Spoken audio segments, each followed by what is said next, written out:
तो दोस्तों, movie expression में आगे बढ़ने से पहले मैं आपको बता दूं, आज की ये केस थ्रिलर मूवी आपको बहुत ही पसंद आएगी और एंडिंग में सच और कातिल को जानकर आप भी दंग रह जाओगे। इसलिए वीडियो को एंड तक जरूर देखना। और हाँ, जितने भी नए लोग चैनल पर पहली बार आए हैं तो प्लीज चैनल को सब्सक्राइब कर लेना। तो चलिए अब इस मूवी की एक्सप्लेनेशन को स्टार्ट करते हैं।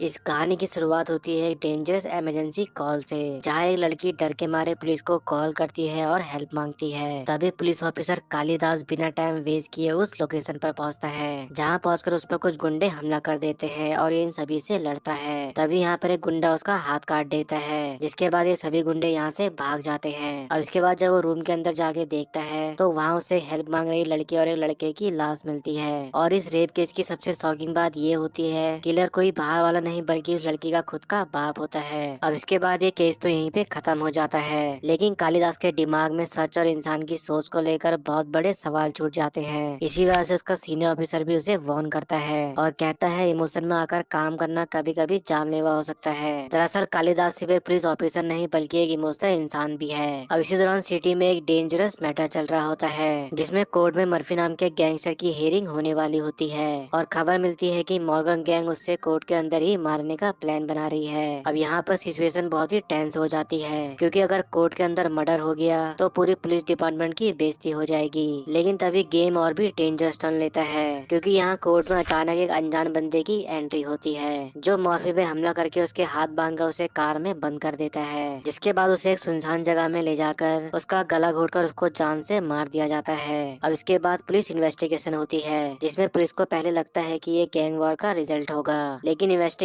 में पता चलता है कि किसी ने जानबूझकर सबको मिसलीड किया था। मतलब असली किलर कोई और ही है, जो छुपकर गेम को कंट्रोल कर रहा है। और यहाँ से स्टोरी और भी मिस्टीरियस बनने लगती है, क्योंकि बॉडी पर स्ट्रगल के साइन होते हैं और हाथ बंधे हुए होते हैं, लेकिन किलर का एक भी प्रूफ नहीं मिलता है। तभी इस दौरान कालिदास से एक जवान लड़का स्टीफन मिलता है, जो कि एक लॉयर का जूनियर होता है। अब यहाँ पर कालिदास को उसका चेहरा थोड़ा सा जाना पहचाना सा लगता है, जैसे कि उसने उसे कहीं देखा हो। तभी दूसरी तरफ मॉर्फी के लोग पुलिस पर ही शक करने लगते हैं। उनका मानना होता है कि पुलिस ने ही इंफॉर्मेशन लीक की थी और इसी वजह से मॉर्फी मारा गया। अब इसके बाद न्यूयॉर्क की रात एक मित्रा नाम की एक छोटी बच्ची की माँ जब वो काम में बिजी होती है, तभी अचानक उसकी बेटी गायब हो जाती है। जिसके बाद पहले सबको लगता है कि वो बिल्डिंग में ही होगी, लेकिन धीरे धीरे पैनिक स्टार्ट हो जाता है और उन्हें वो ढूंढने के बाद भी कहीं नहीं मिलती। और ये सब देखने के बाद उसकी माँ डर के मारे रो पड़ती है। तभी ये केस कालिदास के पास पहुंचता है, जिसके बाद यहाँ आईपीएस ऑफिसर वैष्णवी भी उसके साथ मिलकर छानबीन करती है। तभी इसी दौरान इन्हें एक मरा हुआ कुत्ता मिलता है, जिसे देखकर मित्रा के मम्मी पापा घबरा कर रोने लगते हैं। अब इसके बाद ये लोग सीसीटीवी कैमरे की फुटेज चेक करते हैं और इस डॉग के ओनर का पता लगाते हैं। जिसके बाद ये उसके घर की छानबीन करते हैं, पर वहाँ इन्हें कुछ भी नहीं मिलता है, जिसका मतलब या तो वह अभी बिल्डिंग के अंदर है या फिर कोई उसे इतनी सफाई से ले गया है कि कैमरा तक को पता नहीं चला। लेकिन तभी इन्वेस्टिगेशन के बीच एक अजीब से कन्वर्सेशन होती है। दरअसल इस केस के दौरान उसकी मुलाकात दोबारा स्टीफन से होती है, वही लॉयर का जूनियर जो उसे पहले मिला था।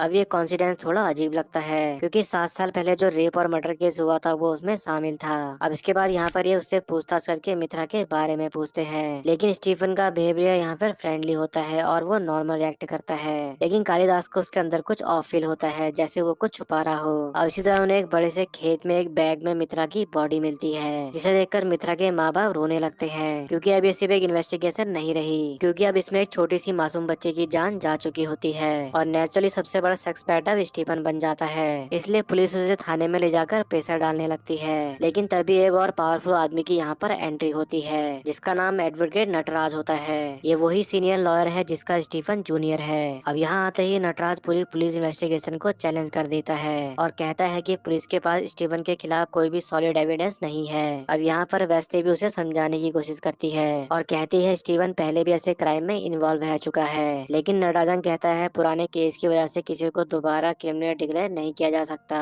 और ऑनेस्टली उसकी बात इलीगली सही भी होती है। अभी इन्वेस्टिगेशन रूम एक फिजिकल बैटलफील्ड बन जाता है, जिसमें एक साइड पुलिस होती है जो इमोशनल प्रेशर में जल्दी से किलर को पकड़ना चाहती है, तो दूसरी तरफ नटराज होता है जो हर इलीगल स्टेप को रोक रहा होता है। वो वैष्णवी को इनडायरेक्टली थिएटर भी करता है और कहता है कि ये गलत मूव उसका पूरा करियर बर्बाद कर सकता है। इतना कहते ही नटराजन पूरे कॉन्फिडेंस के साथ बोलता है स्टीवन ने ये मर्डर नहीं किया है। अब ये सुनकर रूम में कंप्लीट साइलेंट हो जाता है। अब इसके बाद इन्हें अपने ऑफिसर से एक बात पता चलती है। उन्हें पता चलता है कि स्टीवन पहले भी 13 साल की लड़की के रेप और मर्डर के केस में अरेस्ट हो चुका है, लेकिन लॉयर नटराज ने उसे कोर्ट में बचा लिया था मेंटल का एक्सक्यूज देकर। अब यहाँ पर वैष्णवी को पूरा यकीन हो जाता है कि मित्रा का असली किलर स्टीफन ही है। लेकिन शॉकिंग बात यह होती है कि पोस्टमार्टम रिपोर्ट में सेक्सुअल असल्ट का कोई भी प्रूफ नहीं मिलता है, सिर्फ ब्रूटल इंजरी होती है। अब तभी इसी दौरान यहाँ एक औरत आती है और इन्हें बताती है उस रात उसकी बेटी ने मित्रा को स्टीफन के साथ देखा था। अब इतना बताते ही उसको भी फोन पर खबर मिलती है कि हर्षिता की डेड बॉडी स्विमिंग पूल में मिली है। और इसी दौरान एक थिएटर में एक बंदे का भी मर्डर हो जाता है और इसी थिएटर में स्टीफन भी बैठा होता है, जिसके पीछे वैष्णवी ने अपना एक ऑफिसर लगाया होता है। इसलिए जब वैष्णवी को ये पता चलता है तो वो उसे पकड़ लेती है। लेकिन इसके बाद इनका सीनियर ऑफिसर इन्हें बहुत डांटता है क्योंकि उसके पास स्टीवन के खिलाफ कोई सबूत नहीं होता है। अब इसके बाद दास उससे कहता है कि तुमने काफी जल्दी कर दी। तभी वो बताती है कि स्टीफन के पुराने रेप और मर्डर केस में नटराजन ने उस वक्त उसकी गर्लफ्रेंड उसके साथ थी कहकर उसे बचा लिया था, क्योंकि उस वक्त उसकी गर्लफ्रेंड माइनर थी। अब ये लोग ये सोचकर सोचते हैं कि उसे ढूंढकर हम उसको फंसा सकते हैं, लेकिन जब ये उस लड़की से मिलते हैं तो इन्हें कुछ भी नहीं मिलता है, क्योंकि उस दिन स्टीफन सच में उसके साथ ही था।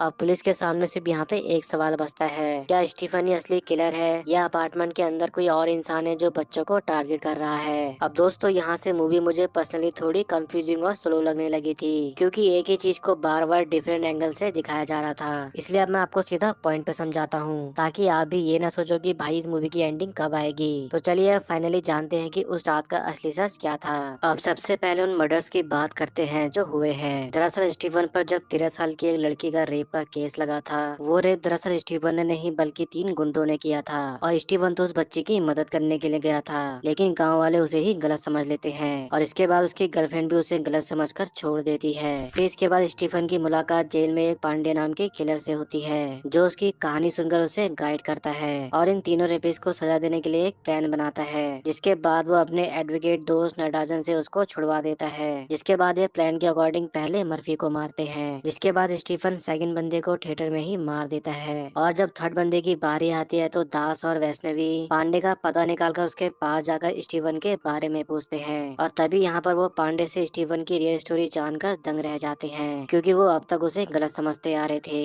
अब इसके बाद इन्हें पता चलता है कि ये तीसरे बंदे को भी मारने वाले हैं, इसलिए ये पूरी प्लानिंग करते हैं ताकि स्टीफन को रोक सके। अब इसके बाद ये स्टीफन को पकड़ने के लिए चर्च में जाते हैं, लेकिन यहाँ पांडे के आदमी उस तीसरे बंदे को उठाकर यहाँ से ले जाते हैं। जिसके बाद स्टीफन को पांडे का कॉल आता है और वो उससे कहता है अगर अब तुम उस बिल्डिंग में रहे तो तुम भी मारे जाओगे, इसलिए वहाँ से निकल जाओ। दरअसल स्टीफन को हमेशा गाइड करने वाला पांडे ही है। अब यहीं पे हम देखते हैं कि पांडे ने उस तीसरे बंदे को भी मार दिया है। अब हम आते हैं अपने सेकंड केस पर, और इस केस के कातिल के बारे में जानकर आप भी दंग रह जाओगे, क्योंकि वो कातिल एक छोटी लड़की है जिसका नाम अनन्या है। यकीन नहीं हो रहा है ना? और सच बोलूं तो मैं भी हैरान रह गया था कि ये कैसे कातिल हो सकती है। तो चलो अब सच जानते हैं। दरअसल न्यू ईयर वाले दिन जब अनन्या और हर्षिता छत पर रील्स बना रहे थे, तो स्टीव का दोस्त बहुत नशे में गुस्सा होकर वो पपी को उनको देने लगता है, जिससे ये दोनों डर जाती हैं। लेकिन ये सब देखकर अनन्या को काफी गुस्सा आता है और वो पपी को मारने निकलती है। लेकिन तभी वो देखती है कि स्टीफन ने अपने पपी को मित्रा को खेलने के लिए दिया होता है। अब ये देखकर गुस्से में पागल हर्षिता डॉगी को छत में ले जाकर नीचे फेंक देती है, और इसी दौरान मित्रा उसको बचाने के लिए उसकी रस्सी पकड़ती है, जिसके साथ वो भी नीचे गिर जाती है और मर जाती है। अब इसके बाद हर्षिता और अनन्या डर जाते हैं, और जब अनन्या अपनी माँ को ये बात बताती है तो वो मित्रा की बॉडी देखकर रोने लगती है और अपनी बेटी से कहती है कि ये तूने क्या किया।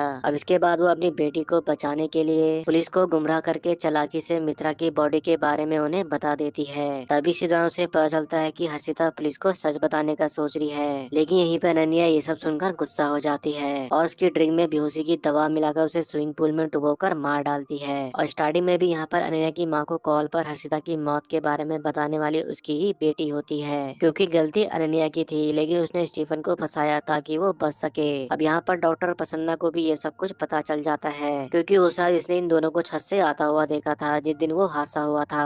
इसलिए वो उन्हें धमकी देता है और कहता है स्टीवन तो बेचारा निर्दोष है, असली कातिल तो तुम्हारी बेटी है, अब मैं पुलिस को सब कुछ बता दूंगा। अब तभी यहाँ पुलिस आती है और वो नीचे देखने लगता है, लेकिन तभी ये देखकर अनन्या उसको भी छत से नीचे फेंक देती है, जिससे पुलिस को लगता है कि उसने खुदकुशी कर ली। अब इसके बाद जब ये सब स्टीवन को पता चलता है तो वो स्टीफन को भी एक जगह धोखे से बंद कर देती है। अब इसके बाद हम अनन्या की माँ को देखते हैं, जो फाइनली ये सब सच दास को बता देती है। अब इसके बाद अनन्या की माँ दास के पास से उठकर अंदर जाकर कुंडी लगा देती है, और यहाँ पर पहले ही उसने अपनी अपनी बेटी को बेहोश करके रखा होता है, इसलिए वो दोनों को मारने के लिए कमरे में आग लगा देती है। अब ये सब दास देख लेता है और वो रूम के अंदर आकर अनन्या को बचा ले जाता है और अनन्या की माँ बेचारी जलकर मर जाती है सिर्फ अपनी बेटी को बचाने के लिए। और सच बताऊं दोस्तों, एंडिंग वाला ये सीन बहुत ही इमोशनल था। सच में ये सीन आपको हिला कर रख देंगे, क्योंकि अनन्या जैसी छोटी उम्र की लड़की इतनी बड़ी मास्टरमाइंड और डायन निकलेगी ये किसी ने भी नहीं सोचा था। अब इसके बाद दास को स्टीफन का कॉल आता है और वो भी हर्षिता का सच जानकर चौंक जाता है। अब ये सुनकर दास भी समझ जाता है कि स्टीफन एक्चुअली इनोसेंट था।